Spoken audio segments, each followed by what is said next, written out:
The story opens with a teenage girl sprinting through the heart of the forest, fear etched on her face. Meanwhile, a man monitoring the area through a network of surveillance cameras spots another figure clad in hunting camouflage tampering with one of his devices. Reacting swiftly, he darts into the woods to confront this intruder. Just as he closes in, an arrow whizzes past him, fired from an unseen assailant, prompting him to seek refuge before narrowly avoiding a deadly spear. Fueled by adrenaline, he races for his life, desperate to escape the relentless threat. But to truly understand the gravity of this unfolding tale, we must first explore its origins. The narrative begins with a striking image. A lifeless figure clad in vibrant clothing drifts down turbulent whitewater rapids.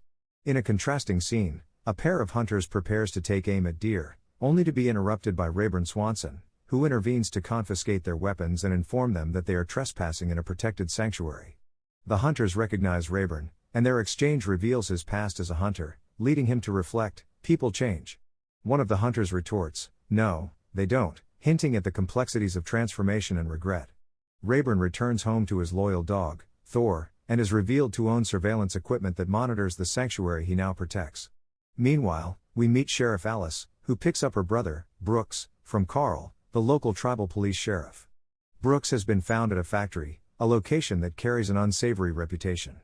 Though visibly shaken from an apparent altercation, he refuses to disclose details to Carl.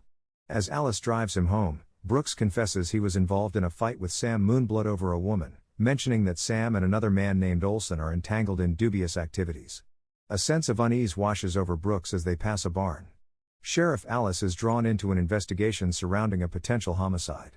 Meanwhile, Rayburn hosts a school field trip while nursing a slight intoxication.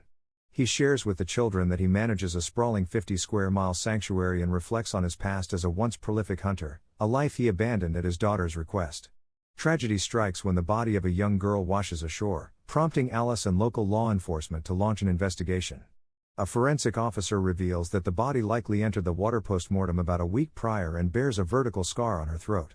Nearby, the police discover a spearhead lodged in a tree, leading them to suspect that the girl may have been hunted for sport, deepening the mystery surrounding her death and intertwining the fates of all involved.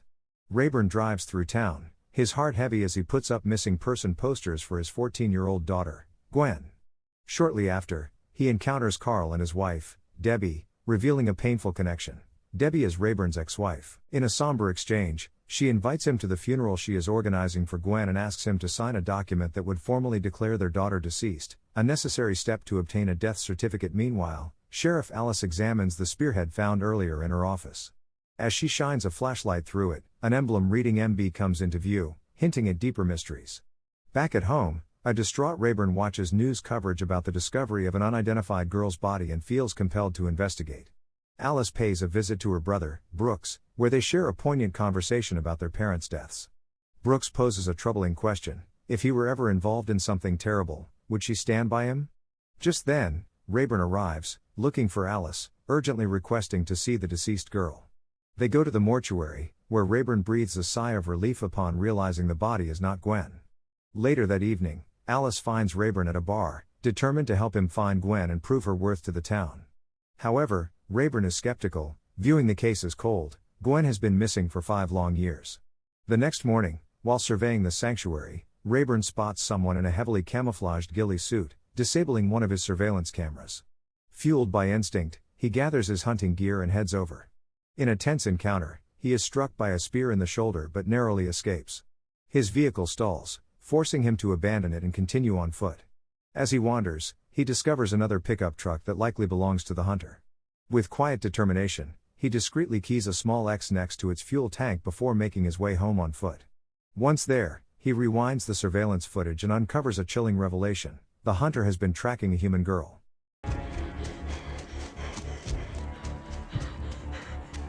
Rayburn ventures back into the depths of the forest, determined to confront the elusive hunter, but despite his best efforts, he fails to apprehend them. Meanwhile, Alice takes the spearhead she discovered to a local hunting gear shop, where the owner reveals that it likely originated from an atlatl, an ancient and now illegal handheld weapon designed for launching spears. He directs her to Sam Moonblood, a craftsman known for making his own atlases, who is often found at the nearby factory. In the forest, Rayburn stumbles upon the unconscious girl he has been searching for. Meanwhile, Alice arrives at the factory, a gathering place for troubled youth and those without homes. When she inquires about Sam Moonblood, she learns from a girl named Patty that he is likely out hunting. As Rayburn carries the unconscious girl through the woods, he discovers a concealed underground bunker.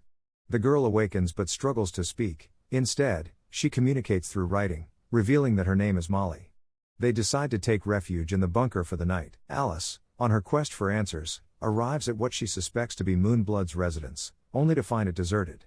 However, she uncovers atlatl spearheads marked with the same MB initials she saw earlier. Just then, Carl appears and confronts her, showing her a picture of Molly, who is reported missing. He mentions that Molly's mother frequents the factory and claims she had a confrontation with Brooks. While Carl suggests that Brooks could be involved in the kidnapping, Alice vehemently defends her brother's innocence.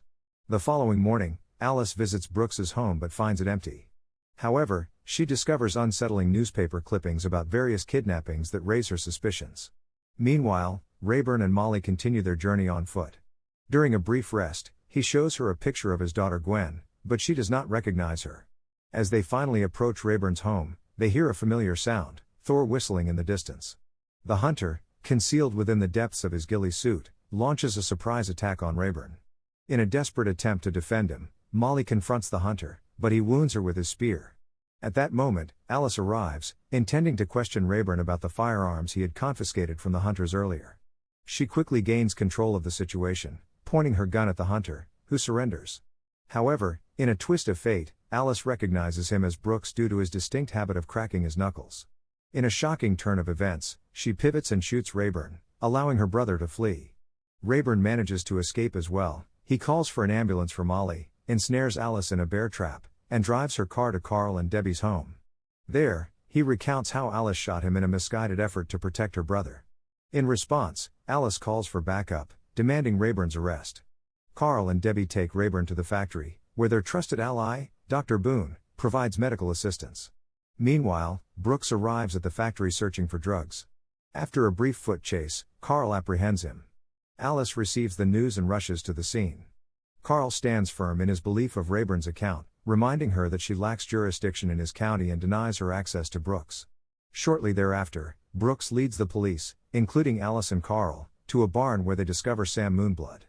Carl explains that Brooks has been holding Moonblood captive since their earlier confrontation but insists he knows nothing about Molly's whereabouts. Carl suspects that Brooks was present during the encounter between Alice and Rayburn, yet the true identity of the hunter remains shrouded in mystery. He proposes placing Alice on leave while conducting an investigation into her shooting of Rayburn. Ultimately, Alice calls off the search for Rayburn and learns that Brooks was not the hunter after all. The following day, Carl summons Alice to interrogate Moonblood about recent developments. He reveals that Rayburn has altered his narrative, now claiming that the suspect must have been the one who shot him. Moonblood, however, insists that he doesn't keep track of the names of his customers who buy atlatls and fails to recognize the spearhead, asserting that it is crafted from a different type of wood than he typically uses. Rayburn methodically cleans out bottles of alcohol, presumably in an effort to quit drinking. A haunting flashback surfaces, reminding him of the day his daughter vanished from his car while he stopped to buy whiskey.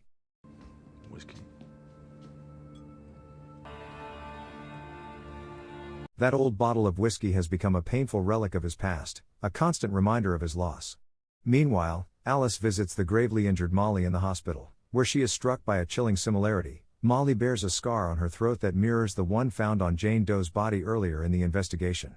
Later, Rayburn encounters a pickup truck that bears an uncanny resemblance to the one he discovered in the forest, which he suspects belongs to the elusive hunter. He pursues it in hopes of finding his ex, Mark, but to no avail. Determined to track down the hunter, he loiters near busy roads until he spots another identical truck. Following it, he arrives at a house where he finds Mark next to a fuel tank, only to learn that the truck is actually owned by an elderly man living alone, an unlikely candidate for the hunter. The man informs Rayburn that his neighbor sometimes borrows the truck. Intrigued, Rayburn decides to investigate this neighbor's home. Upon breaking in, he stumbles into a dimly lit room filled with posters and newspaper clippings of missing persons from the area. His heart races as he discovers another room containing an unconscious girl with her throat surgically cut open. Just then, Dr. Boone ambushes him, administering a sedative that sends Rayburn into unconsciousness. Meanwhile, Alice returns to the hospital to retrieve an autopsy report. In her search, she uncovers a tragic truth. Boone's daughter, Melissa, lost her life when a drunk driver struck her in a forest, a revelation that adds a new layer of complexity to the unfolding mystery. Melissa is seen wearing a pendant that bears the same MB initials as the spearheads displayed in a framed photograph. With police backup, Alice forcibly enters Boone's home, where she discovers the unconscious girl but finds neither Boone nor Rayburn present. Her attention is drawn to a missing persons poster of Gwen Swanson, prompting her to seek out Rayburn. Meanwhile, Boone drives Rayburn, who is slowly regaining consciousness, deep into the forest. As Boone dons his hunting gear, he grants Rayburn a head start. When Alice arrives at Rayburn's residence, she finds Thor barking frantically at the surveillance monitor and catches sight of Rayburn sprinting through the darkened sanctuary, desperately pursued by the hunter. Armed and resolute, she races into the sanctuary in search of them. In a tense confrontation, Rayburn manages to sneak up on Boone and subdues him. He demands, "Why, Gwen?" Boone's chilling response reveals a tragic motive. His daughter Melissa was killed by a drunk driver, leading him to believe that Gwen would inevitably become a burden on society as well. He admits to abducting only those whom he thought would go unnoticed. In a surge of anger, Rayburn knocks Boone unconscious and begins dragging him toward a gruesome fate. Just then, Alice arrives, aiming her weapon at Rayburn. He challenges her to either shoot him again or walk away. In a moment of grim determination, he drops Boone onto an old, rusted animal trap of his own making, leaving him gravely injured.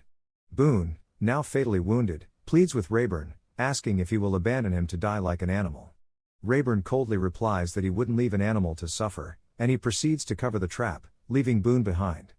Back in town, many gather for Gwen's funeral, including Molly. We witness the demolition of the barn where Brooks had kept Moonblood.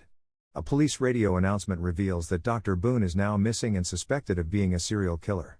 Thank you for watching. If you're new, don't forget to subscribe for more recaps. Until next time, have a nice day.